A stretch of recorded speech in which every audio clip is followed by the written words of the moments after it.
आता सगळ्यात आधी मी आपटे सरांना अशी विनंती करतो की कृपया त्यांनी विद्यार्थ्यांना आणि पालकांना मार्गदर्शन करावं.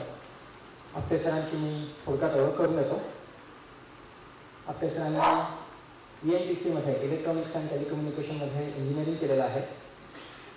1988 पासून ते शैक्षणिक क्षेत्रात कार्यरत आहेत. 11वी आणि 12वी तसंच CETसाठी त्यांनी फिजिक्स हा विषय अनेक वर्ष शिकवलेला आहे.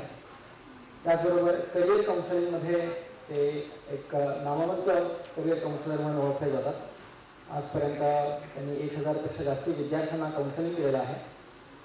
एडनेक्साचे ते सिनियर ॲडव्हायझर म्हणून आम्हाला खूप मदत करतात. आमचा फिजिक्सचा कंटेंट त्यांनीच केलेला आहे. त्याचबरोबर एडनेक्साची काउन्सिलिंगची ॲक्टिव्हिटी आहे त्याचे ते इन्चार्ज आहेत. तर मी सरांना अशी विनंती करतो की कृपया त्यांनी विद्यार्थ्यांना आणि पालकांना मार्गदर्शन करावं. धन्यवाद.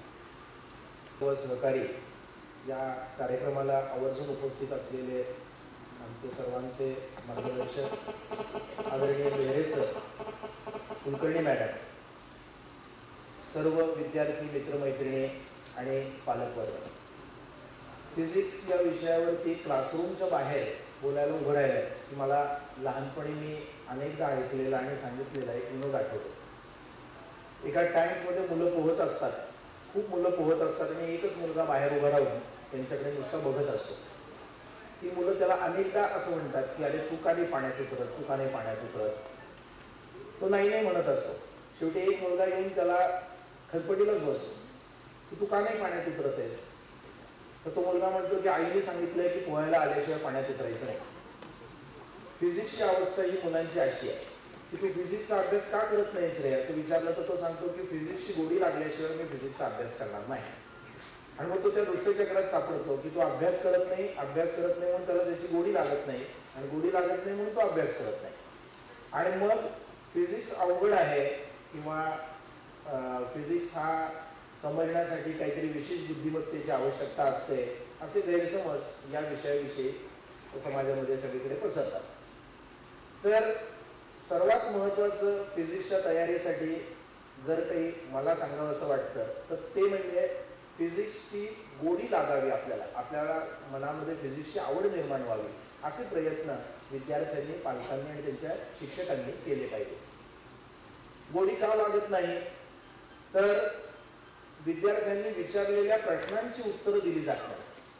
त्याला खूप प्रश्न पडलेले असतात लहानपणापासून. हे असं का होतं, ते तसं का होतं. कालच मला एका विद्यार्थिनीने प्रश्न विचारला की काही वेळेला वीज चमकते आणि आवाज येतो आणि काही वेळेला नुसतीच वीज चमकते आणि काही वेळेला नुसताच आवाज येतो. तर या तिघांचं काय एक्सप्लेनेशन आहे, म्हणजे असं वेगवेगळं का घडतं.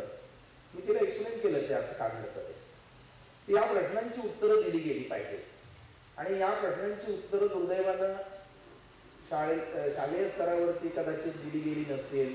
आईवडील सायन्सचे नसल्यामुळे ते त्या प्रश्नांची उत्तरं देऊ शकत नाहीत आणि मग विद्यार्थ्याचे प्रश्न तसेच मनामध्ये राहतात, त्याची उत्तरं त्याला मिळत नाही आणि मग त्याला त्याची गोडी लागत नाही. तर ही गोडी लावण्यासाठी या तिघांनी मिळून काय प्रयत्न करावे हे थोडक्यात सांगतो. 3 पुस्तकं मी सजेस्ट करेन जी पालकांनी जरूर आणावी आणि आपल्या विद्यार्थ्यांना, आपल्या पाल्याकडून वाचून घ्यावी, शब्दशः वाचून घ्यावी. तर त्याला सांगावं की हे पुस्तक वाच, त्याच्यात काय वाचलंय, ते तुला आवडलं का, त्यातला कुठला भाग तुला समजला, कुठला समजला नाही, अशी त्याच्यावरती चर्चा करा. पहिलं पुस्तक मी सजेस्ट करेन ते म्हणजे अज्ञाताचे विज्ञान नावाचं पुस्तक आहे. डॉक्टर सुरेशचंद्र नाडकर्णी हे त्याचे लेखक आहेत आणि त्यांनी अनेक गोष्टी अशा की ज्या आत्तापर्यंत, त्या पुस्तकाचं नावच बघा तसं आहे, अज्ञाताचे विज्ञान. म्हणजे ज्या गोष्टी आत्तापर्यंत अज्ञात समजल्या गेल्या त्याच्या मागचं विज्ञान, त्याच्या मागचं सायन्स हे त्यांनी उलगडून दाखवलेलं आहे त्या पुस्तकाला. म्हणजे त्या पुस्तकामध्ये अगदी परीक्षेला निघताना मोठ्या माणसांना वाकून नमस्कार का करायचा, त्याच्या मागचं सायन्स पासून ते अगदी भूत म्हणजे काय आणि भूत दिसतं म्हणजे ॲक्च्युली काय दिसतं इथपर्यंत सगळ्या प्रश्नांची उत्तरं ही दिलेली आहे. त्या संदर्भात झालेल्या प्रयोगांची यादी दिलेली आहे. मागे जर तुम्ही त्याचं रेफरन्सेस बघितले तर डॉक्टर नाडकर्णींनी त्यासाठी जवळजवळ 1500 पानं वेगवेगळ्या प्रबंधांची वाचून ते पुस्तक लिहिलेलं आहे. ते पुस्तक अतिशय सुंदर आहे. दुसरं पुस्तक मी सजेस्ट करेन ते म्हणजे डॉक्टर वर्षा जोशी यांनी लिहिलेलं स्वयंपाकघरातील विज्ञान. स्वयंपाकघरामध्ये सुद्धा, आणि डॉक्टर वर्षा जोशी या फिजिक्सच्याच PhD आहेत आणि त्यामुळे स्वयंपाकघरातलं फिजिक्स म्हणूयात आपण, हे त्यांनी छान एक्सप्लेन केलेलं आहे त्या पुस्तकामध्ये. अगदी फोडणी करणे त्याच्या मागचं सायन्स काय आहे, किंवा तळलेली पुरी अशी ब्राउनिश का दिसते, इथपर्यंतच्या सगळ्या प्रश्नांची उत्तरं, आणि 10वी पास झालेल्या विद्यार्थ्यांना समजू शकेल अशा भाषेत आणि तेवढ्याच संकल्पना वापरून लिहिलेलं पुस्तक आहे. आणि तिसरं पुस्तक मी सजेस्ट करेन ते म्हणजे किमयागार, अच्युत गोडबोल्यांचं. एवढं जरा जाड पुस्तक आहे ते, परंतु संबंध सायन्सचा इतिहास त्या पुस्तकामध्ये त्यांनी दिलेला आहे. तर ही 3 पुस्तकं जर विद्यार्थ्यांनी वाचली तर त्यांच्या मनामध्ये सायन्स विषयी आणि विशेषतः फिजिक्स विषयी गोडी निर्माण होईल. आणि ती गोडी निर्माण झाली की मग ते टेक्स्च्युअल फिजिक्स जे आहे त्यांचं ते अधिक चांगल्या तऱ्हेनं शिकतील, अधिक उत्सुकतेनं ते वाचतील, अधिक कुतूहलानं त्या संदर्भात प्रश्न विचारतील. आणि मग पालक आणि शिक्षक यांची जबाबदारी राहील की त्या सर्व प्रश्नांची उत्तरं त्यांनी त्याला मिळवून द्यायची किंवा तशी सोय करायची. एकदा गोडी लागली की मुलगा फिजिक्सचा अभ्यास करायला लागतो. पण एक दुसरी अडचण येते आणि ती म्हणजे मॅथमॅटिक्स. फिजिक्सची भाषा इंग्लिश नाहीच आहे, फिजिक्सची भाषा आहे मॅथमॅटिक्स. आणि अनेक विद्यार्थ्यांना मॅथमॅटिक्स चांगलं येत नाही, फिजिक्स चांगलं येत असतं. ते फिजिक्समध्ये मार खात नाही, ते मॅथमॅटिक्समध्ये मार खातात आणि म्हणून त्यांना फिजिक्स अवघड वाटतं. आणि त्यामुळे 11वी 12वीची फिजिक्सची चांगली तयारी करायची असेल तर तुमचं मॅथमॅटिक्स चांगलं असणं गरजेचं आहे. आता मी रागाडी सरांशी बोलत होतो की माझ्या भाषणामध्ये काय काय यायला हवं, तेव्हा त्यांनी असं सांगितलं की मल्टिपल चॉईस क्वेश्चन्स कसे टॅकल करायचे हे विद्यार्थ्यांना तुम्ही प्रत्येक वेळेला उदाहरणाने सांगत राहा.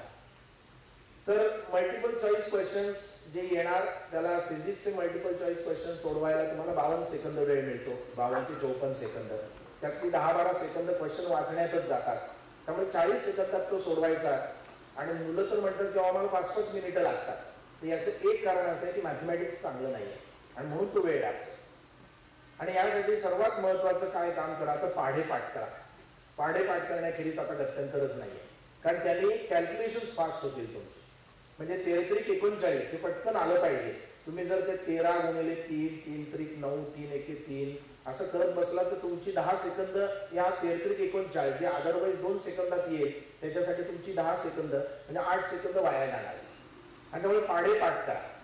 1 ते 30 नंबरचे स्क्वेअर्स पाठ पाहिजेत, 1 ते 10 नंबरचे क्यूब पाठ पाहिजेत. एवढं जरी केलं तरी सुद्धा कॅल्क्युलेशनचा स्पीड तुमचा वाढेल. थोडी मॅथमॅटिकल ॲबिलिटी वाढवा.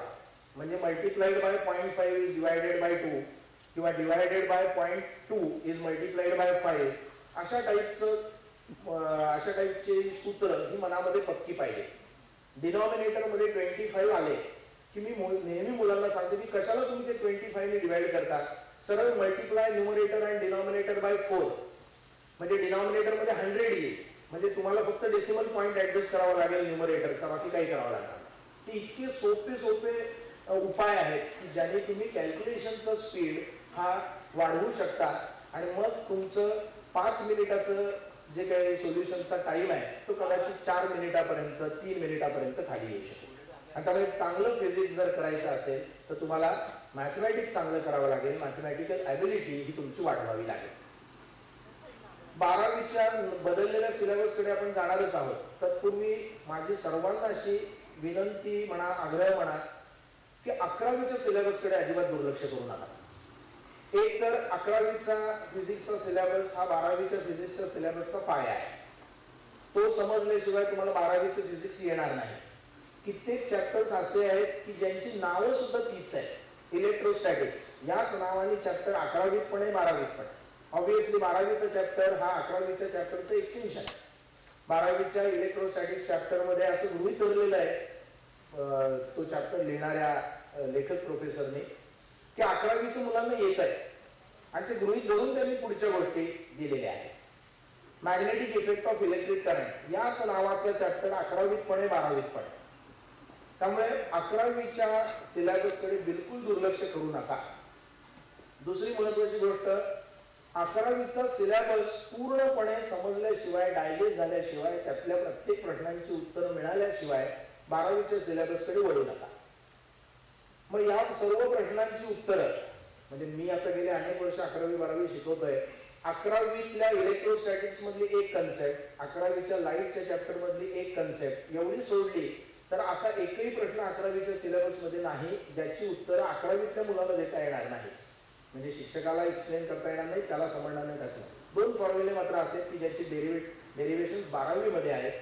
आणि मग त्यामुळे 11वीत असं सांगावं लागतं की 1n2 = C1/C2 हा फॉर्म्युला तू आत्ता पाठ कर, 12वीत याचं प्रूफ आहे. किंवा electric intensity at a point in an electric field is numerically equal to electric flux density at that point, याचं प्रूफ तुला 12वीत आहे. आत्ता तू हे फक्त लक्षात ठेव. असे 1-2 प्रश्न सोडले तर सगळ्या प्रश्नांची उत्तरं 11वी लेवललाच देता येतात फिजिक्समध्ये, आणि ती समजून घेतली पाहिजेत सर्व विद्यार्थ्यांनी.